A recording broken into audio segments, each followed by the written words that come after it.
What's up, YouTube? Today we're going to be looking at some Ultra League battles, and of course, but judging by the thumbnail, you can already assume we're going to be using Shadow Flygon. So we're going to take a quick look at Flygon on PvPoke, a little explanation on the team, and then we'll get right into the battles. So first up, we're looking at Shadow Flygon.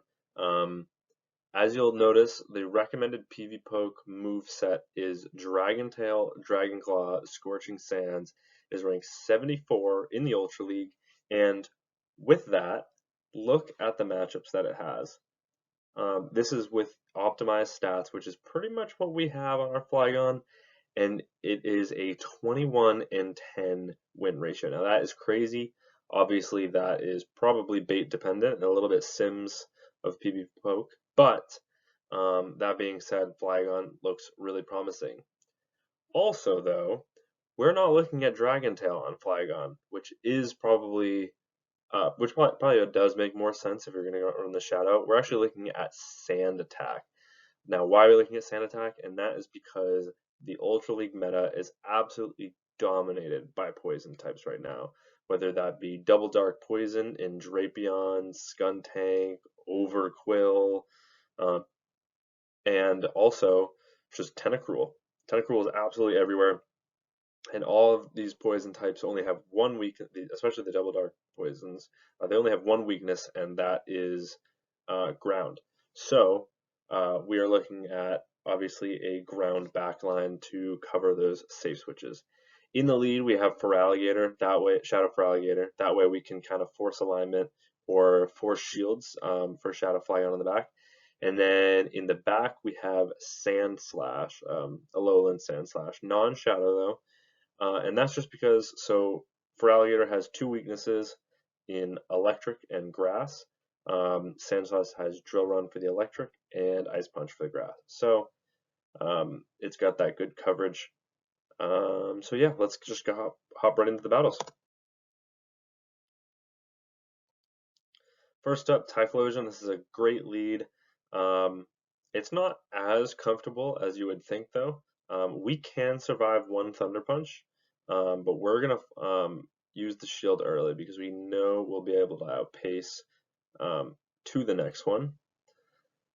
So we're gonna get off that Hydro Cannon. They're gonna shield, and then they switch into Dragonite. So we build up to the Ice Beam, and then we're baiting with the Hydro Cannon. They don't call the bait. Now we come in with Sand Slash. We do have a shield in case they superpower, but they actually don't even throw a move, which forces us to get off this Ice Punch, take out the Dragonite. But now they're going to come back in with Typhlosion, and they're going to get a lot of farm. Obviously, they do have to throw here in order to take us out, but that means they have wasted their energy. We can come in for Feraligatr and force their energy, but they actually catch onto the Drapion, and this is who we are hunting. So once that switch timer comes up, we're going to actually let this go probably. Yep, that's exactly what we'll do, because now we know that they are ABA weak to ground, and Flygon is going to absolutely dismember this team. We can survive any one move here. Obviously, Sludge Bomb would be resisted. Crunch and Aqua Tail are both neutral. We're going to get off the Dragon Claw right before they get to their next move. And then they're going to come back in with that Typhlosion. This should only be the Thunder Punch, but I'm shielding anyways just to be safe. And then for the BM, we're just going to go for the Scorching Sands to take them out. So very comfortable first win there in our first matchup. Next up, we've got a Walrein. Well, we would like to see this on a Sand Slash, but it's okay to see it on a Feraligatr.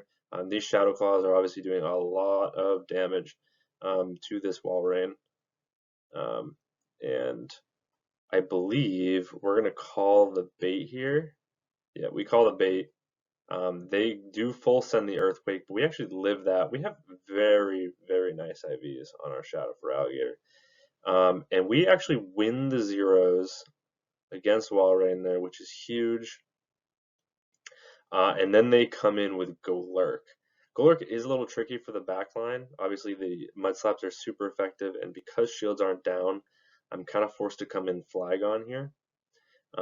Everything's going to hurt here, even Shadow Punches. And these sand attacks are not doing as much damage as you'd like from a Shadow Flygon, which are stab. And we actually looked like we lose CMP there, which is unfortunate. We're probably just going to let this go and come in Sand Slash. These Mud Slaps are tearing through our HP. We're going to get to that Ice Punch. This will either force a shield or take them out. And they decided to use a shield. Obviously, we have to shield this. We don't know what's in the back, and it's going to be very hard for us to win this. But it actually is a Goodra, and now this might be one of the few Pokemon in the back that we might have a chance against. They're only probably going to be running Aqua Tail and Thunder Punch. They do outpace the next move. Will this take out? I don't think it will. It doesn't. We can get off that Ice Punch. We're going to be at 1 HP. Are they in 1 Shadow Claw range? They are. What about the Golurk? It is, just not. It was 2 Shadow Claws away, so we just barely lose that game. They Mud Slap down before we can get 2 Shadow Claws. So very close match. But in the next one, we have Pangoro on the lead. This is tricky. We are ABA weak to Pangoro. We've got the Sand Slash in the back. So we obviously cannot swap into our Flygon. We have to play out the lead matchup. I overfarm, unfortunately, here. I do call the bait on the close combat, but they just go immediately for the Night Slash because we are in Night Slash range. So I should have thrown 1 Shadow Claw earlier. We do get that off. And this time, we're going to throw 1 before, but they catch on the Tentacruel. But this is one of the Pokemon we're hunting, so we're going to come right in with the Sand Slash. And I believe we're just going to CMP on the Skull with our Drill Run. Get this off. They let it go, so we are very comfortable letting this go, especially because we want to limit farm on that Pangoro. But it looks like we are going to go for the full Shadow Claw down. We probably should have let them get to another move and use it on us, but we do know they are in Ice Punch range. So fortunately for us, we can get that off. This has to be a close combat because a Night Slash will not take me out, and it is. So they're going to come in with the final Pokemon, and it is a Drapion. So we're going to get off this Hydro Cannon because we had stored energy on our Feraligatr, and then we're going to come in with our Flygon, and that should be game. Any one move we can let through, but we are going to shield. This is probably a mistake because if it lowers our defense, obviously we could be in trouble here. But I believe they're too low to make a move on the Pangoro. So once we get to the Scorching Sands, it is game over. And my opponent knows that, and they resign the match.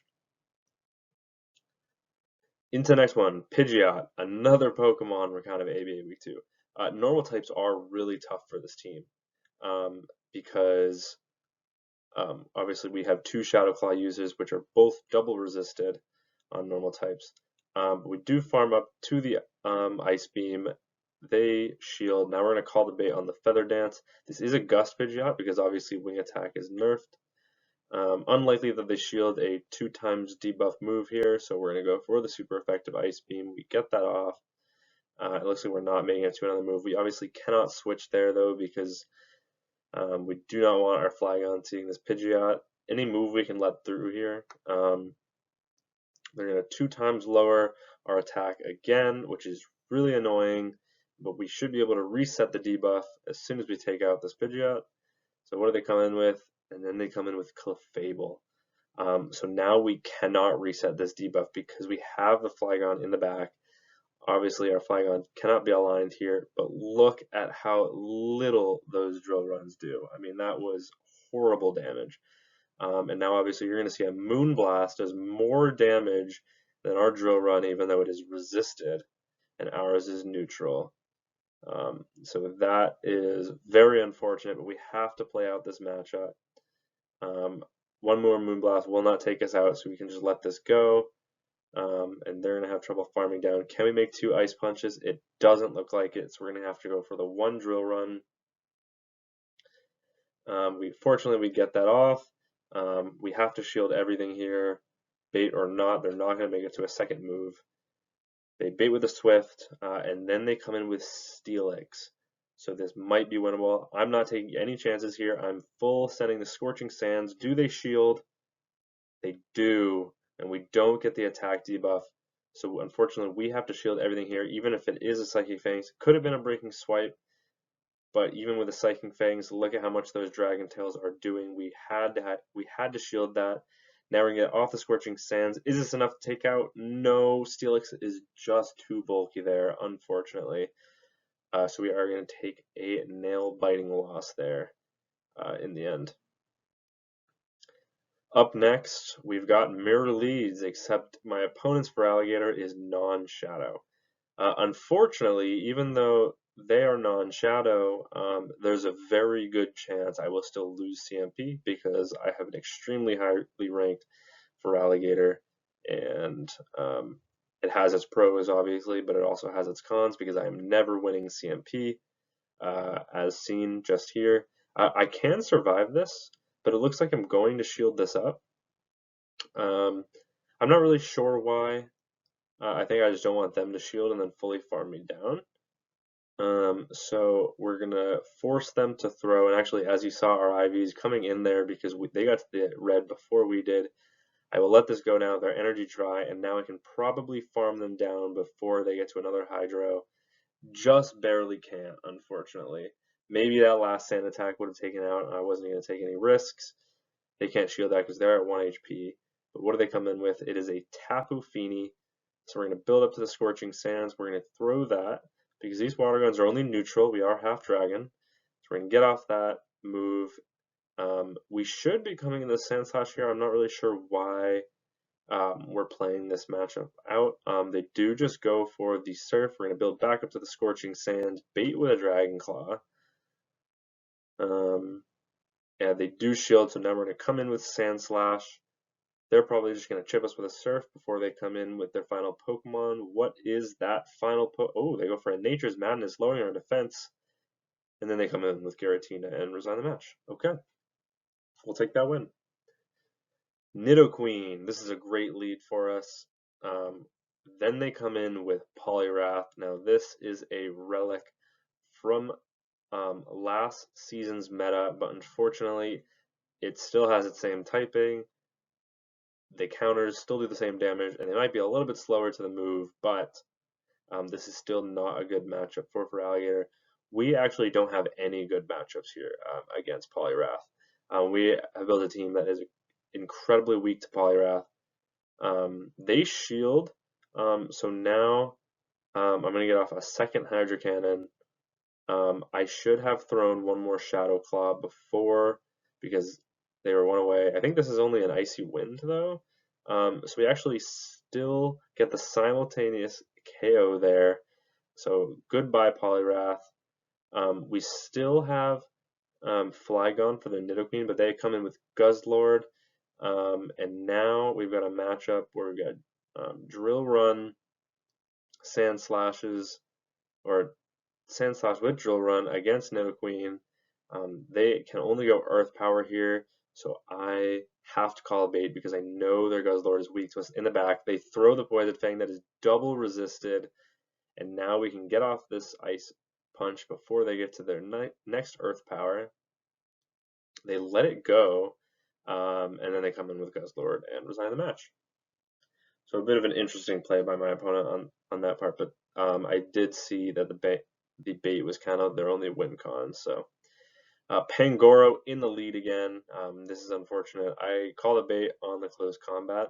Once again, they go straight Night Slash. This time, I've learned from my mistakes. I throw the Hydro right before they get to their next Night Slash. This one shields it up. So now I'm okay with shielding back, probably. Yep. Because I do want to get off that next Hydro. Will they let this go? They will, which is okay for us. They let us get to another move. Are they willing to double shield their lead and leave with a close combat? It looks like they are.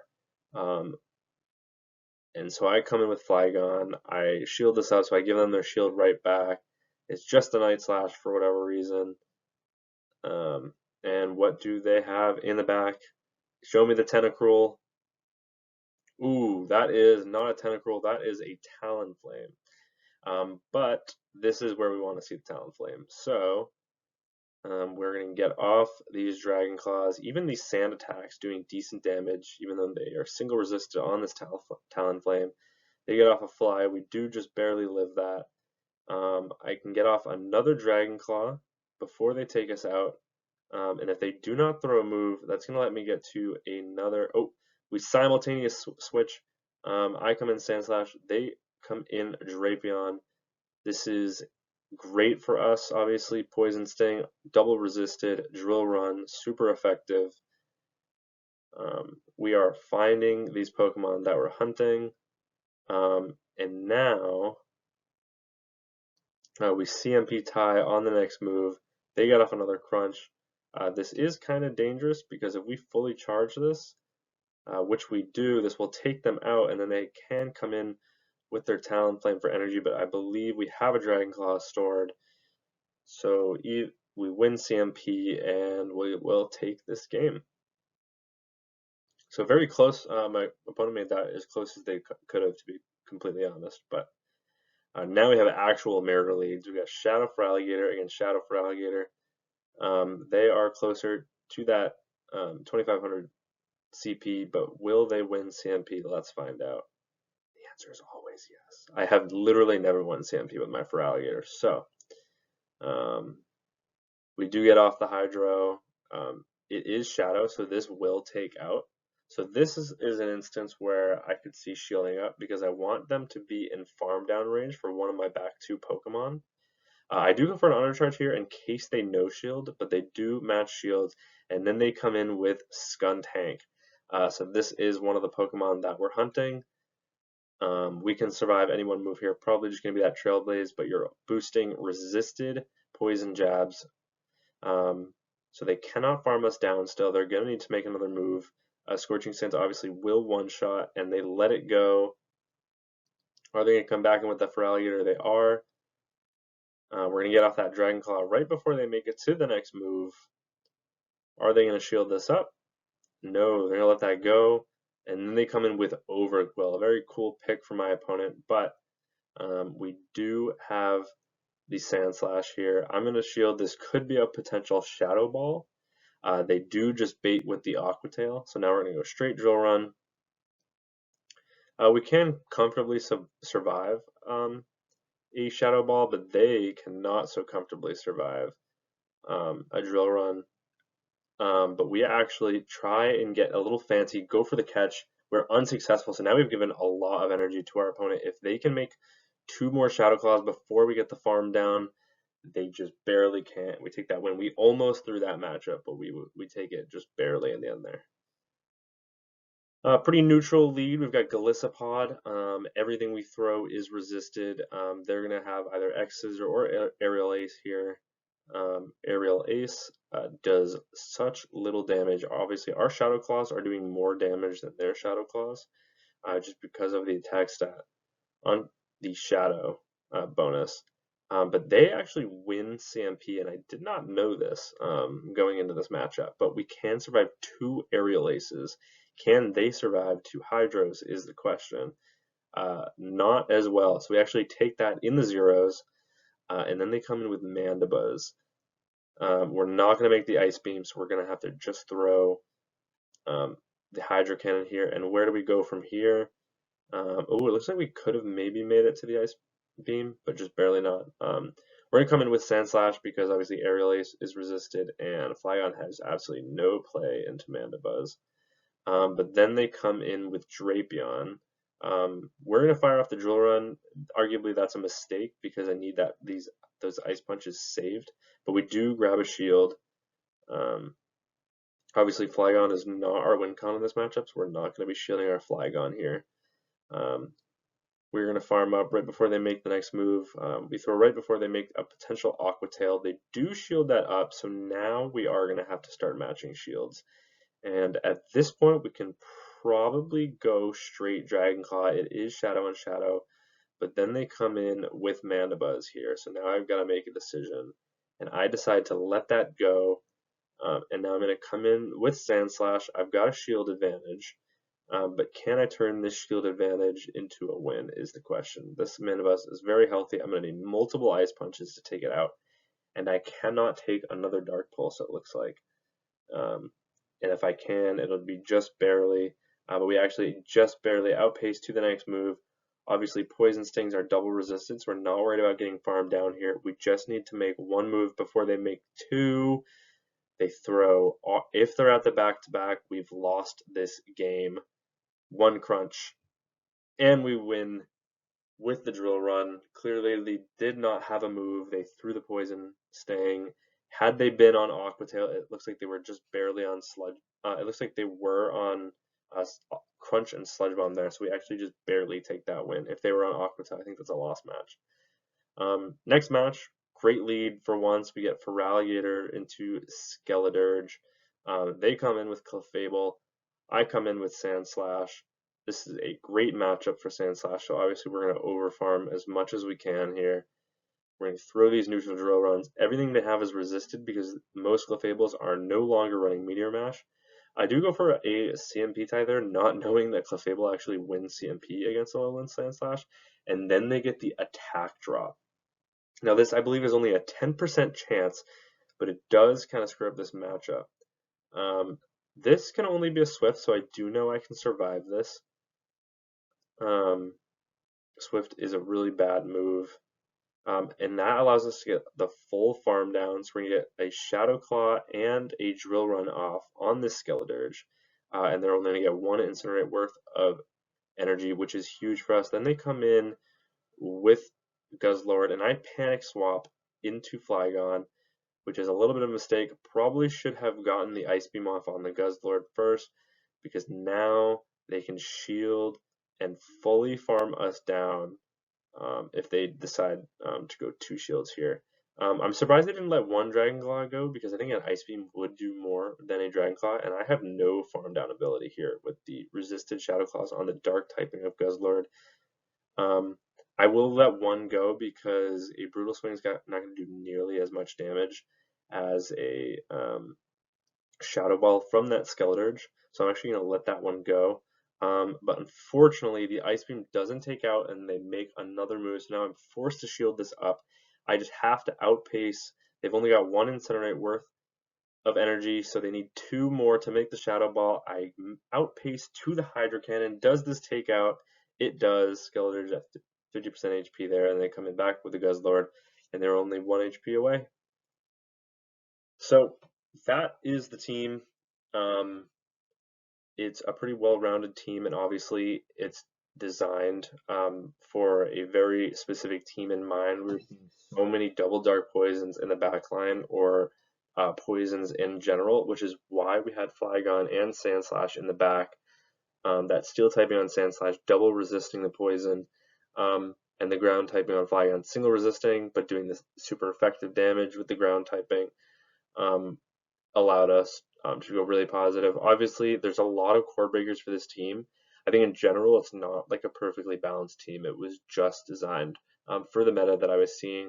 I believe these battles, I mean, because it's early in the season, everyone's kind of a low elo right now still. But I believe these battles were done around the 2200 range. I'm now in the like 2300s, I think, which is pretty up there for early in the season. So that's good. I think this team was very successful. I think I showcased Nate and 2 here, but I've gone severely positive with this team. People refuse to stop using the poison backline. I'm only now starting to see teams that are hunting it. But people are hunting it with Pokemon like Guzzlord and Cobalion. So if you want to go even further and make a backline that also has a fighter maybe instead of either Flygon or Sand Slash, I think that's a great option as well. But yeah, that's the team, that's the video. Hope you enjoyed, and I will see you next time. Peace.